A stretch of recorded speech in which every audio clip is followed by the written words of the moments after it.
दीदीने एवढे सगळे कानातले काढले. मम्मीची आवरायची लगबग सुरू झाली. औक्षणाचं ताट सजलं आणि त्यासोबत आपला तांब्याचा कलशही भरून तयार झाला. औक्षणाचं ताट घेऊन दीदी निघाली आणि लिफ्टच्या एका कोपऱ्यामध्ये आर्या आणि दुसऱ्या कोपऱ्यामध्ये आम्ही निघालो आहोत कुठे तर चला सांगते. तर नमस्कार मंडळी, मी साक्षी, तुम्हा सर्वांचंही आपल्या नवीन मिनी ब्लॉगमध्ये खूप सारं स्वागत आहे. तर मंडळी, एवढी सगळी लगबग कशाची होती तर आपल्या घरी आपली एक नवीन लक्ष्मी आलेली आहे आणि कुठलाही कार्यक्रम असो या बायकांच्या गप्पा काही संपत नाही. तर मम्मी आणि आजींच्या इकडे गप्पा चालू होत्या.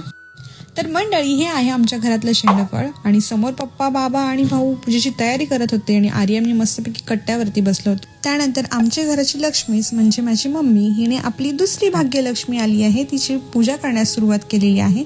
तर मम्मीची पूजा झाल्यानंतर आम्ही सर्वांनी गाडीचं औक्षण केलं. आम्ही सर्वांनी म्हणजेच बाबा, आजी, दीदी, भाऊ, मावशी, आर्या, हर्ष, गार्गी आणि स्वतः आम्ही सगळ्यांनी गाडीचं औक्षण केलं.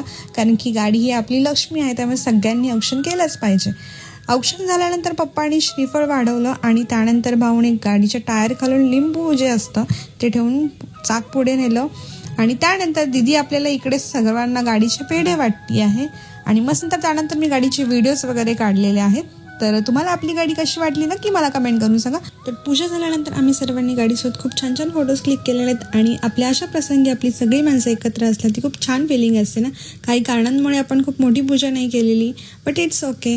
छानपैकी पूजा वगैरे करून आता आम्ही निघालो आहोत घरी. तुम्हाला आपली गाडी कशी वाटली आणि आजचा ब्लॉगही तुम्हाला कसा वाटलाय नक्की मला कमेंट करून सांगा. तर भेटूयात अशाच एका नवीन व्हिडिओसोबत. तोपर्यंत बाय बाय.